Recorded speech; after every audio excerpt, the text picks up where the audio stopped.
Yeah, hi, it's the 11th of October 2018 at 10:30 p.m. This is my fourth attempt at a video today. I'm having all sorts of trouble with my background. Yeah, Vietnam. Yeah, I found a vid. I've broken up into maybe 200 scenes or something like that. Just a few seconds each scene, and it's quite a delightful thing. I didn't really have a chance to go through the whole thing. I'm just because I had this in mind to get this, but it's an interesting country, very relaxed, very on lots of diversity. Been an interesting country to visit actually. But anyway, today's video, I'm a bit concerned. A lot of guys seem to be saying, when's all this going to finish? When's it going to stop?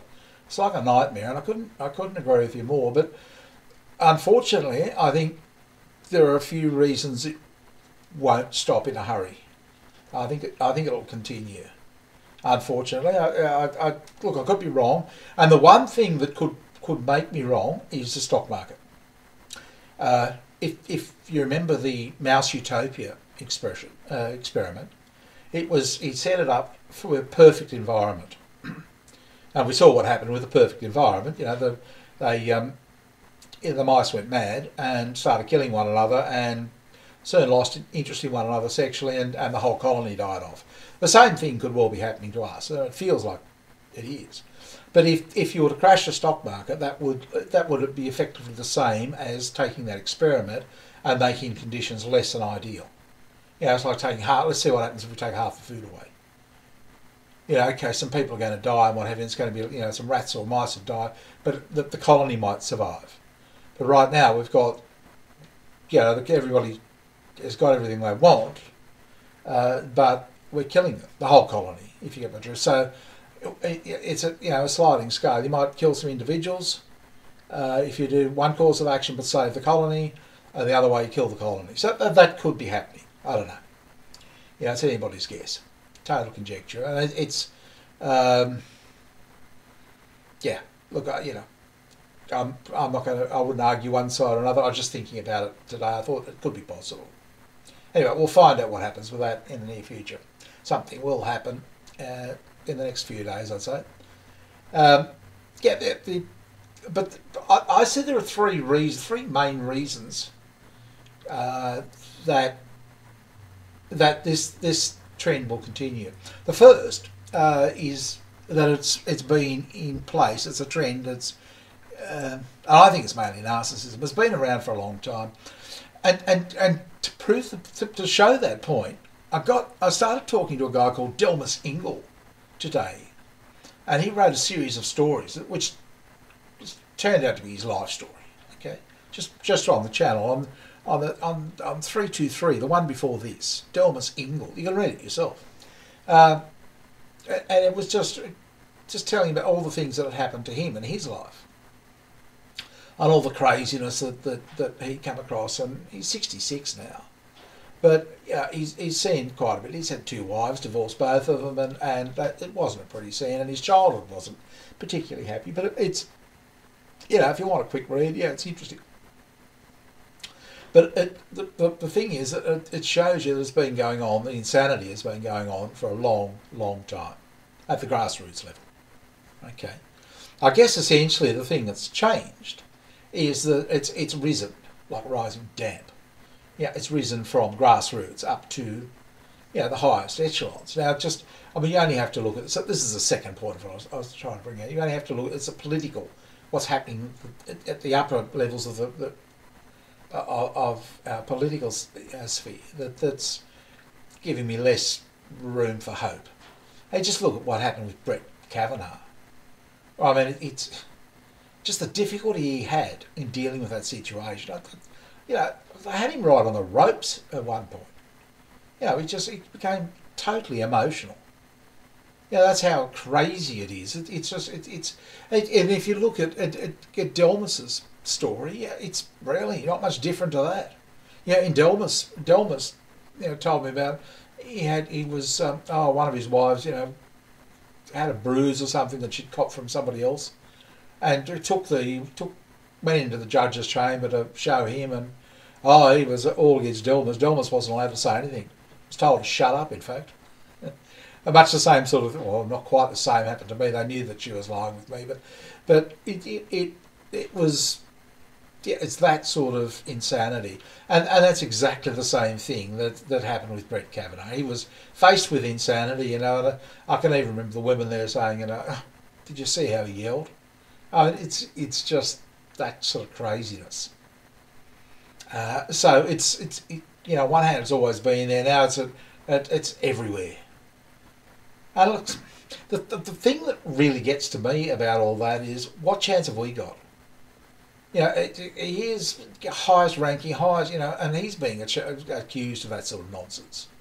But at least he can say, you know, get the FBI and, you know, do this, check this out. You know, he's a judge, for goodness sake. He knows the system inside out. What chance have we got? Yeah, call the FBI, you know, clear me. I don't. Let's face it, if they did, we'd probably get the chair. You know, because they can twist anything that we say or do, just twist it around and distort it so it changes, and change it to, you know, fits anybody's narrative. It's so easy to do. I mean, it's not particularly clever, and it's just a matter of screwing somebody over. Why people want to do that? Yeah, I'd say it's from narcissism. It provides them that, yeah, the power that they want. You know, it's whatever it is, whatever they get off on. Yeah, but it's and that's what's happening, and so it's happening everywhere. And it's just, you know, for us, it's terrifying. You know, and becoming more so. You know, if women wanted power, my God, have they achieved it? They're totally dangerous. You know, I only have to stand next to one now and I can feel the fear come up in me. That's how bad it's getting. It's just, you know, having been through it once, it's just the thought that they can say anything they wanted to, and you're dead. They're terrifying, absolutely terrifying creatures. And they probably think it's funny. You know, isn't this great? We can do this to them. We can do this now. We can really scare them now.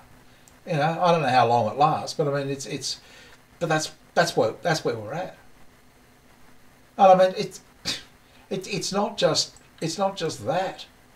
You know, but I was watching an interview recently. I remember these Antifa riots, and oh, there was one woman, I can't remember her name, you know, telling everybody, get in their face, and you know, if you see them see a Republican in a restaurant, you know, get in their face, and Hillary Clinton actually came out and said, yeah, it's fine to disrespect Republicans.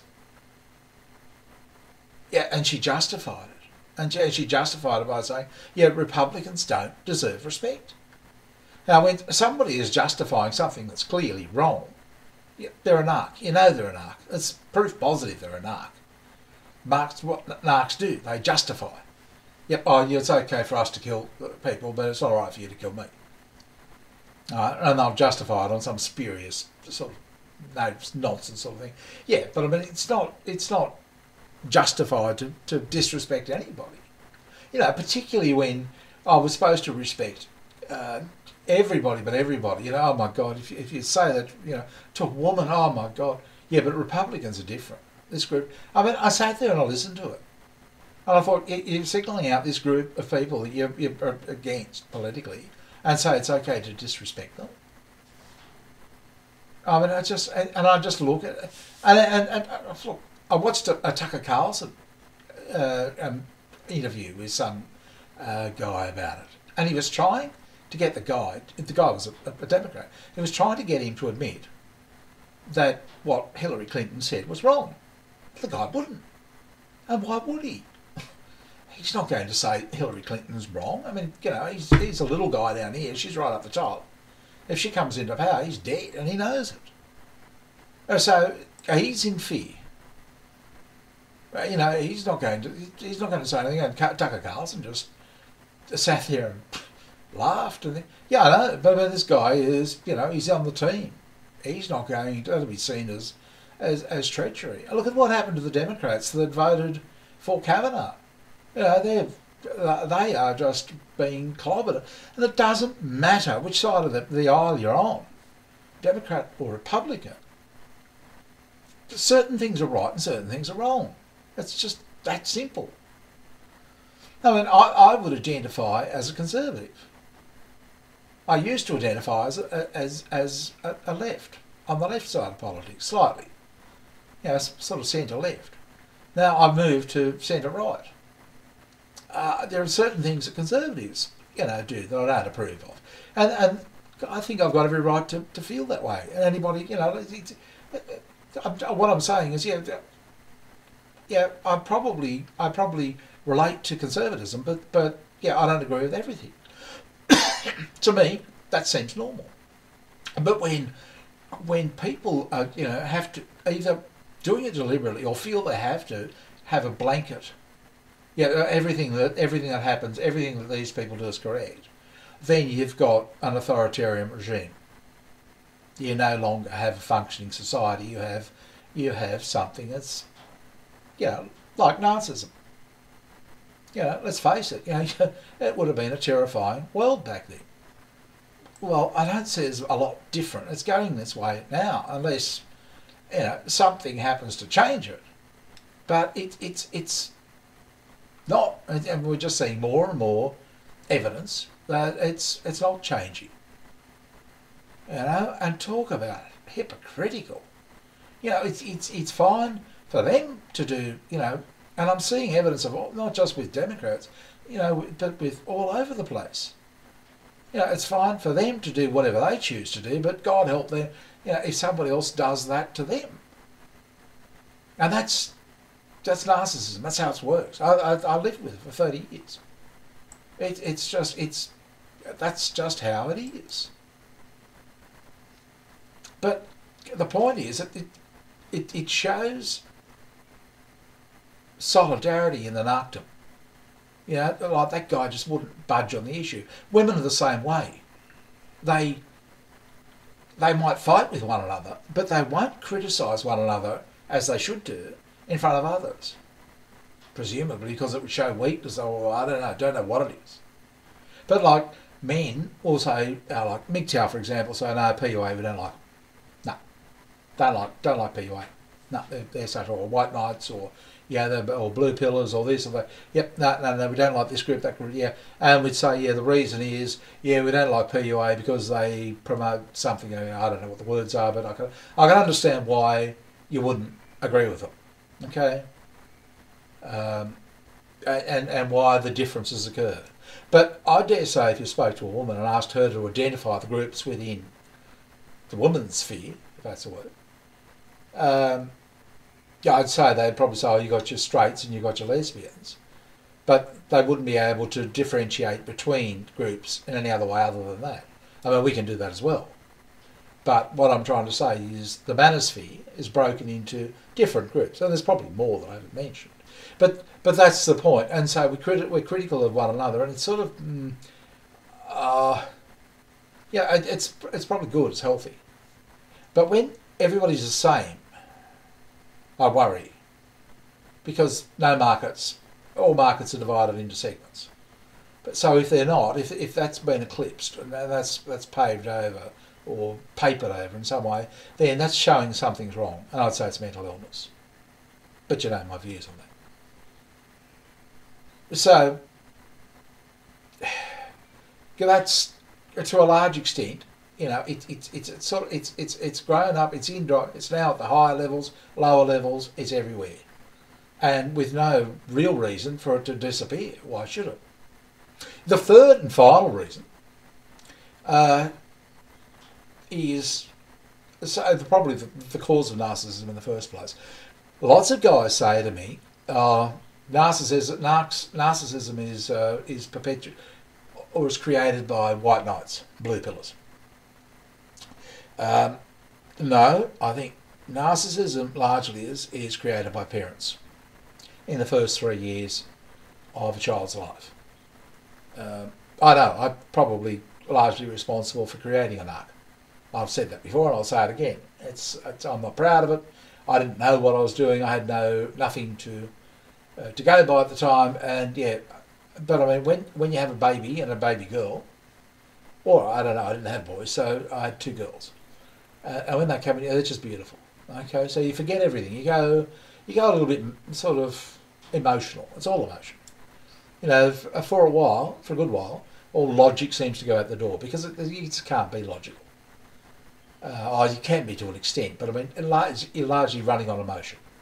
Whereas I'm running on very little emotion at the moment. It's mostly logic, okay?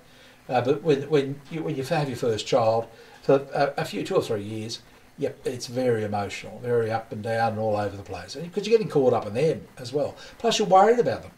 You're actually worried about their survival. But you come up with all sorts of crazy ideas, and so do I. And you get all over them, you love them, and you know you spoil them, and they can do no wrong, and all of that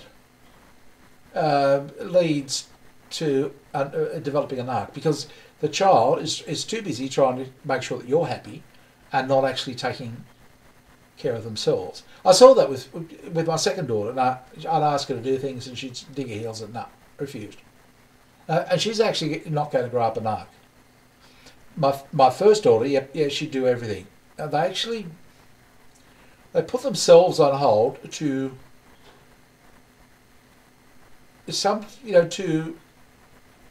make sure you're happy, to please you, the father, or the mother, or both. Okay, that's narcissism. And then you have to pay for that later. The non-narc doesn't. You know, they just refuse to do things. They're a bit obstinate, that sort of thing. But it's actually better for them. And often, I don't know. Look, I saw it in my wife's family, and it ended up in my own. Yeah, the eldest female, particularly eldest male, eldest female, tend to end up narcissistic. And they're the bad ones. I didn't even know what it was at the time, but yeah, I do now. And if I had my time over, I'd do things altogether differently. I'd have an entirely different understanding, different comprehension of, what I needed to do. But the interesting thing is, I went to prenatal course in 1996. Yeah, and they talked about placentas. Yep, they actually brought it out in a bowl. God forbid, here's the placenta, blah, blah, blah, blah, blah. And I thought about it later, I thought, that was particularly useful information. It wasn't all about the placenta. It wasn't. It was a total waste of time. And I'm looking back on it now, I think you had a chance there to do some... Look, if I had it, I'd say, right, I'd work it out, what you should do to make sure that your child didn't become narcissistic, because it's such a huge problem in the world. And I'd say don't ignore your child, but don't overdo it. Let them discover themselves. You got a child that'll be, and it does damage. And no doubt you have lots of people saying, but you can never give a child too much love. Well, yeah, but you can also smother a child with that love. And that's what's happening. And it's encouraged. And it gets worse when they get to school. And of course, you've encouraged them at home. They've become really, really good, really studious sort of kids. They go to school, teacher loves them because they just sit there, do everything they're supposed to do. Oh, they're the most wonderful thing in the planet. And the person that put them there, the parent, ends up getting put down. Parents, they're the people that actually did it, with the parents. So we've got that sort of craziness running through it. And I was a part of it.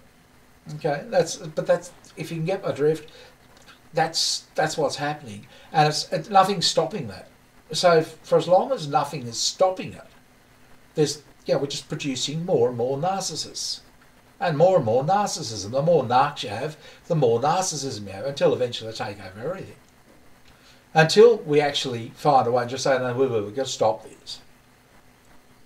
Yeah. Because I think once it's set up, you can't change it. You've got to do it in that first 3 years. But yeah, for as long as and instead of prenatal courses about talking about placentas, that would probably be as good a time as any to say, look, this is the situation. This is what you've got to look out for.